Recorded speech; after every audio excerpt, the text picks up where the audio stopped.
Salam, selamat pagi Bapak Ibu Saudara yang berbahagia dan yang diberkati. Tema renungan pagi ini adalah pembawa damai. Saudara, tahukah Anda bahwa melebihi segala berkat yang ada warisan yang sangat berharga yang Yesus tinggalkan bagi kita. Kita buka Yohanes 14 ayat yang ke-27. Beginilah firman Tuhan.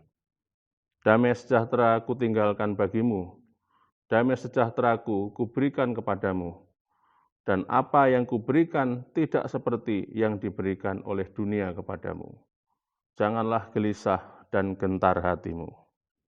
Saudara, sebagai orang yang telah mengenal Tuhan, kita punya sebuah warisan yang sangat berharga yang Yesus tinggalkan dalam hidup kita, yaitu damai sejahtera. Damai sejahtera juga merupakan esensi dari kerajaan Allah. Kerajaan Allah bicara soal kehendak Tuhan yang paling penting dalam hidup kita. Dia sebagai Raja dan kita mengikuti kehendaknya. Bagaimana ketika kita mengambil keputusan dalam hidup kita? Ke kanan atau ke kiri? Iya atau tidak? Apakah itu kehendak Tuhan atau bukan? Ternyata damai sejahtera menjadi salah satu tanda. Di dalam Roma 14 ayat 17 firman Tuhan berkata, sebab kerajaan Allah bukanlah soal makanan dan minuman, tetapi soal kebenaran, damai sejahtera, dan sukacita oleh Roh Kudus.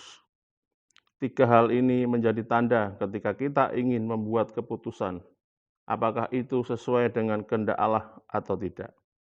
Yaitu yang pertama, kita melakukannya dalam kebenaran sesuai dengan kebenaran firman Tuhan. Yang kedua, ada damai sejahtera. Yang ketiga, ada sukacita oleh Roh Kudus. Kita bisa pastikan itu kehendak Allah bagi kita. Saudara, anak-anak Tuhan seharusnya membawa damai. Yesus telah memberikan damai sejahtera bagi kita. Dan kemanapun kita pergi, harusnya kita membawa damai sejahtera dalam hati. Matius 5 ayat 9 berkata, berbahagialah orang yang membawa damai, karena mereka akan disebut anak-anak Allah. Sebagai pembawa damai, ada 3 hal yang harus kita miliki. Yang pertama adalah, milikilah inisiatif untuk berdamai. Kalau Anda punya masalah dengan siapapun, Matius 5 ayat 23 dan 24 berkata, sebab itu jika engkau mempersembahkan persembahanmu di atas mezbah, dan engkau teringat akan sesuatu yang ada dalam hati saudaramu terhadap engkau, tinggalkanlah persembahanmu di depan mezbah itu, dan pergilah berdamai dahulu dengan saudaramu, lalu kembali untuk mempersembahkan persembahanmu itu. Yesus mengajar kita, sia-sia kita beribadah kalau kita tidak menjaga perdamaian dengan sesama orang.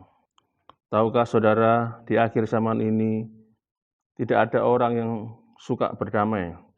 2 Timotius 3 ayat 1 berkata, ketahuilah bahwa pada hari-hari terakhir akan datang masa yang sukar. Ada 3 tanda orang di akhir zaman. Ayat yang ketiga, ia tidak tahu mengasihi, ia tidak mau berdamai, suka menjelekkan orang, tidak dapat mengekang diri, garang, tidak suka yang baik.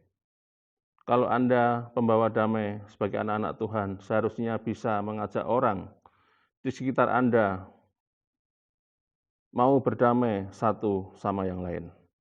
Karena salah satu tanda di akhir zaman ini adalah orang tidak suka berdamai.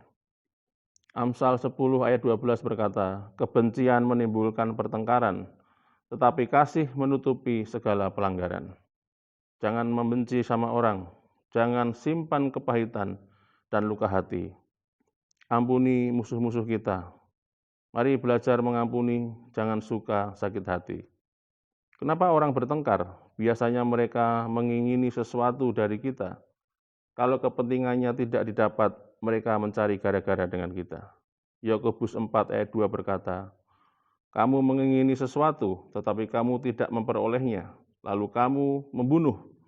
Kamu iri hati, tetapi kamu tidak mencapai tujuanmu. Lalu kamu bertengkar, dan kamu berkelahi. Kamu tidak memperoleh apa-apa, karena kamu tidak berdoa. Jangan bertengkar satu dengan yang lain, karena kita punya kepentingan. Orang yang cinta damai itu disertai Tuhan. Ada sebuah kisah di Perjanjian Lama, yaitu Ishak, anak dari Abraham. Ketika orang Filistin menutup sumur-sumur yang pernah digali oleh Abraham, lalu Ishak menggalinya lagi. Begitu seterusnya dan seterusnya. Ketika Anda mengerjakan sesuatu dan itu diberkati, banyak orang akan iri hati, dan bahkan orang mengingini dan ingin merebutnya dari kita. Firman Tuhan berkata, tidak usah bertengkar. Orang yang cinta damai itu disertai Tuhan. Ingat, orang boleh rebut apa yang kita bangun, tapi penyertaan Tuhan tidak akan pindah. Jangan takut berkatmu direbut orang, karena penyertaan Tuhan tidak akan pindah dari kamu. Jikalau Tuhan berkenan kepada jalan seseorang, maka dalam Amsal 16 ayat 7 firman Tuhan berkata, jikalau Tuhan berkenan kepada jalan seseorang, maka musuh orang itu pun didamaikannya dengan dia. Puji nama Tuhan. Mari kita berdoa. Bapa, terima kasih buat berkat firman-Mu pagi hari ini. Ajari setiap kami Tuhan sebagai pembawa damai, sehingga setiap orang yang hidup berdampingan dengan kami, mereka melihat bahwa damai sejahtera Allah ada dalam setiap kehidupan kami, Tuhan Yesus. Terima kasih Bapa buat berkat-Mu sepanjang hari ini.